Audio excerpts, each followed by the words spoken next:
नमस्कार। हमारा आज का विषय है जो रामायण से संबंधित है। हमारा एक धर्म ग्रंथ है जिसका नाम है रामचरितमानस, जो कि गोस्वामी तुलसीदास जी के द्वारा लिखा हुआ है। और ये बहुत बहुत श्रेष्ठ और बहुत ही बड़ा धर्म ग्रंथ है हमारे हिंदू के लिए, जिसमें राम का चरित्र का वर्णन किया हुआ है। तो वही रामचरितमानस में एक चौपाई का अंश है जो जिसके ऊपर लोग थोड़ा सा असहज हो जाते हैं। कुछ लोग हमसे इसके विषय में बात किए हैं कि ये बहुत अच्छा धर्म ग्रंथ है, लेकिन उसमें ये जो एक चौपाई का जो अंश है उसका क्या मतलब है। गोस्वामी तुलसीदास जी जब वो लिख रहे होंगे तो वो क्या सोचे होंगे उस चौपाई के विषय में। तो आज का हमारा जो विषय है वही चौपाई को लेकर के है, जबकि वो पूरा चौपाई नहीं है, वो चौपाई का एक अंश है। तो वह है ढोल गंवार शूद्र पशु नारी सकल ताड़ना के अधिकारी।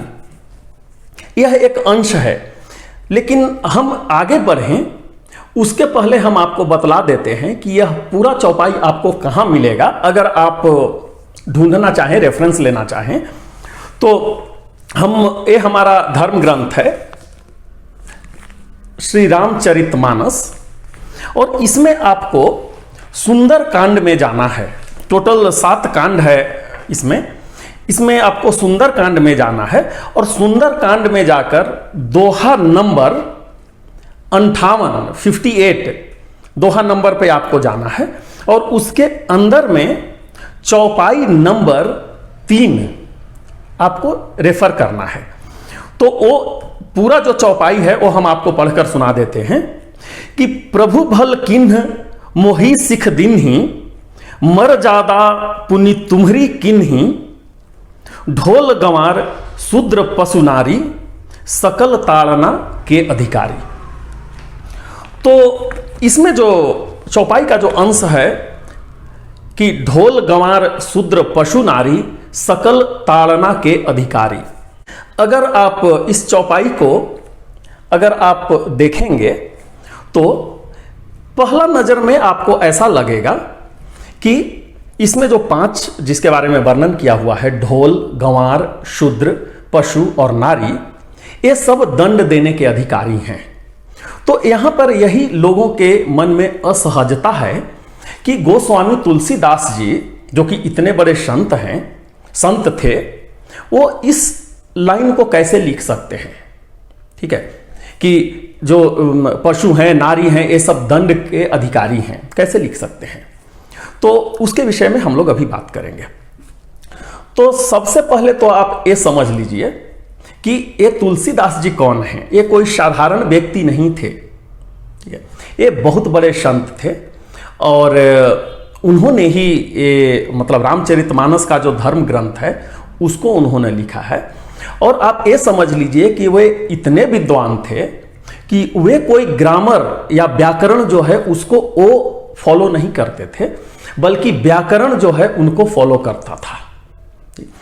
तो जो इतना बड़ा व्यक्तित्व है, जो पूरा भगवान राम का चरित्र के बारे में ही पूरा जो रामचरितमानस में वर्णन जो कर रहे हैं, क्या उनको ये पता नहीं है कि नारी के बारे में हमें क्या लिखना है। क्या कभी वो किसी नारी या पशु या किसी के विषय में भी क्या इस तरीका का वो बात लिख सकते हैं कि ये दंड के अधिकारी हैं। शायद ऐसा नहीं लिख सकते हैं वो। ठीक है, तो यहां पर प्रॉब्लम कहां है। प्रॉब्लम है हमारा समझ में, वो क्या लिखे हैं और हम क्या समझ रहे हैं। तो वो चूंकि हमारे समझ में प्रॉब्लम है, इसके वजह से कुछ लोग असहजता महसूस करते हैं। अब प्रॉब्लम यहां कहां है वो हम बात करेंगे। तो पहला बिंदु जो है, आप ऐसे समझिए कि ये ताड़ना शब्द का मतलब क्या होता है। तो ताड़ना का मतलब होता है दंड देना। ठीक, तो फिर प्रताड़ना क्या है? ठीक, हिंदी में दो शब्द है, ताड़ना और प्रताड़ना। दोनों का मतलब एक ही है, दोनों का मतलब है दंड देना।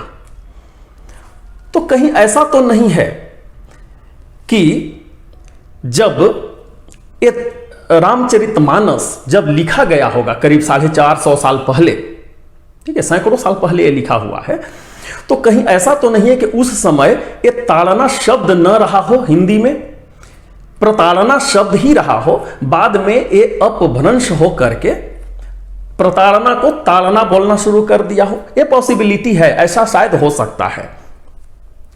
ये तो पहला पॉइंट हो गया।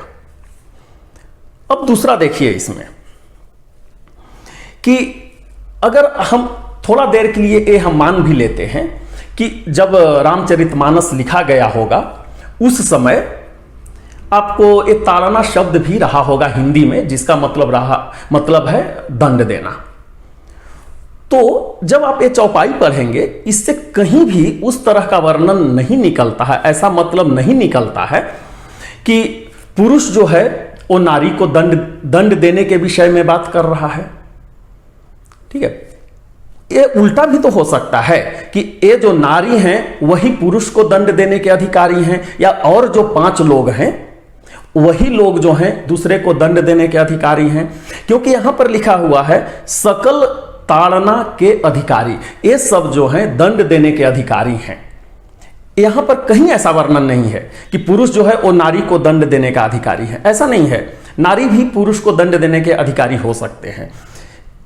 ये दोनों केस में ही अगर आप समझेंगे तो भी ये हमारे जो तुलसीदास जी जो हैं, जो इतने बड़े संत थे, कभी इस तरह का चीज नहीं लिख सकते हैं। अगर हम इस तरह से भी इसको हम समझने का कोशिश करें, ऐसा वो नहीं लिख सकते थे। ठीक है, अब ये समझिए तीसरा जो यहां पर बिंदु है उसके ऊपर हम लोग को ध्यान देने की आवश्यकता है कि ये जो रामचरितमानस जो है वो किस भाषा में लिखा हुआ है? क्या हिंदी में लिखा हुआ है? नहीं, ये हिंदी में नहीं है। यह आपको एक जो आपका वहां का जो लोकल जो लैंग्वेज होता है, ठीक है, अवधी में लिखा हुआ है, जो कि आपका अयोध्या या अवध जो क्षेत्र है वहां पर जो बोला जाने वाला जो भाषा है अवधी, उसमें ये लिखा हुआ है। तो अब ये देखिए कि अवधी में ताड़ना का मतलब क्या होता है, क्योंकि जो चीज अवधी में लिखा हुआ है उसका अगर हम हिंदी में मतलब ढूंढने का कोशिश करेंगे तो ये सही बात नहीं है, क्योंकि यहां 2 भाषा का अंतर है और दोनों भाषा में कोई शब्द ऐसा होता है अलग अलग भाषा में कि शब्द का मतलब सुनने में एक ही होता है लेकिन उनका मतलब बदल जाता है। ठीक है, तो अगर ताड़ना शब्द अगर देखते हैं तो हिंदी में उसका मतलब होता है दंड देना, लेकिन अगर वही अवधी में देखेंगे तो उसका मतलब हो जाता है देखना, नजर रखना। ठीक है, अभी भी वहां जैसे कि जो लोकल भाषा में जो बात करते हैं वे बोलेंगे का ताड़त हवे, मतलब आप क्या देख रहे हैं, क्या भाई आप क्या देख रहे हैं।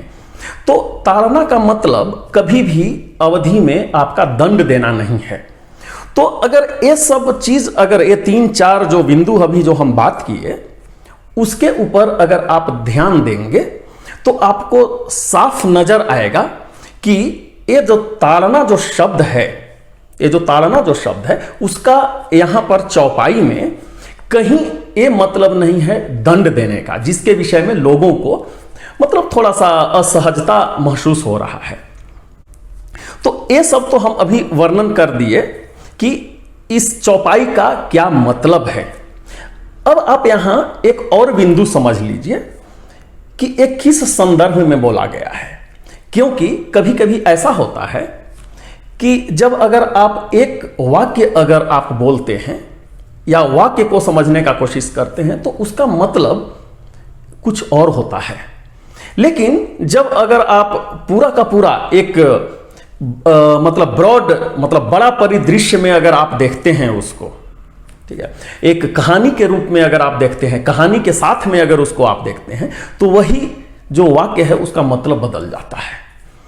तो यहां पर भी आप ये समझने का कोशिश कीजिए कि वो संदर्भ क्या है, एक कब लिखा गया है, किसने किसको बोला है। तो ये संदर्भ यहां ऐसा है कि प्रभु श्री रामचंद्र जी जो समुद्र देवता हैं उनसे विनय कर रहे हैं, 3 दिन से उनको प्रार्थना कर रहे हैं कि आप हमें रास्ता दीजिए लंका जाने के लिए, क्योंकि वहां से मां सीता को लेकर आना था, रावण को मारना था, मां सीता को लंका से लेकर आना था, तो इसीलिए आप हमें रास्ता दीजिए। तो 3 दिन तक जो समुद्र देव हैं भगवान श्री रामचंद्र जी का जो विनय है उसको नहीं मानते हैं वह। पर इसके वजह से क्या होता है कि प्रभु श्री रामचंद्र जी गुस्से में हो जाते हैं और लक्ष्मण को बोलते हैं कि मेरा धनुष और बाण लाओ, आज हम पूरा समुद्र को ही सोख लेते हैं, सुखा देते हैं। उससे ऐसा होगा कि हम लोग आराम से वहां पर मतलब लंका चले जाएंगे। जब ऐसा स्थिति उत्पन्न हो जाती है तो जितने भी जलचर हैं, समुद्र में रहने वाले जीव जंतु हैं, वे काफी परेशान हो जाते हैं। तो वहां पे समुद्र देव जो हैं वो प्रकट होते हैं और प्रकट होकर के प्रभु श्री राम से विनती करते हैं कि प्रभु ये हमसे गलती हो गई है, क्योंकि जब अगर आप सुखा दीजिएगा समुद्र को तो उसमें हमारा भी मर्यादा नहीं रहेगा। तो बाद में प्रभु श्री रामचंद्र जी वो खुश हो जाते हैं और समुद्र देव को बोलते हैं कि ठीक है, हम समुद्र को कैसे हम पार करें, आप इसके विषय में हमको बतलाइए। तो बाद में समुद्र देव जो है सो इसका एक उपाय बतलाते हैं कि आपको कैसे वहां पर जाना है। तो अगर ये पूरा का पूरा अगर आप यहाँ पर जो मतलब परिपेक्ष अगर आप देखिएगा, पूरा का पूरा अगर आप समझने का अगर यहाँ पे कोशिश कीजिएगा तो भी यहाँ पर पता लगेगा कि यहाँ पर दंड देने का कभी भी किसी तरीका का बात नहीं किया गया है। तो हम उम्मीद करते हैं कि मेरा ये वीडियो आपको पसंद आया होगा, और अगर आपके मन में कोई प्रश्न है तो आप कमेंट सेक्शन में जा करके अपना प्रश्न लिखिए, हम उसको उत्तर देने का हम कोशिश करेंगे। और हम ये भी चाहेंगे कि आप मेरे चैनल को सब्सक्राइब कर लीजिए ताकि जब कभी भी कोई नया वीडियो आए वो सर्वप्रथम आपके पास पहुंचे। तो हम बहुत ही जल्द आपके सामने नए विषय के साथ उपस्थित होते हैं। तब तक के लिए हम आपसे विदा लेते हैं। बहुत बहुत धन्यवाद। नमस्कार।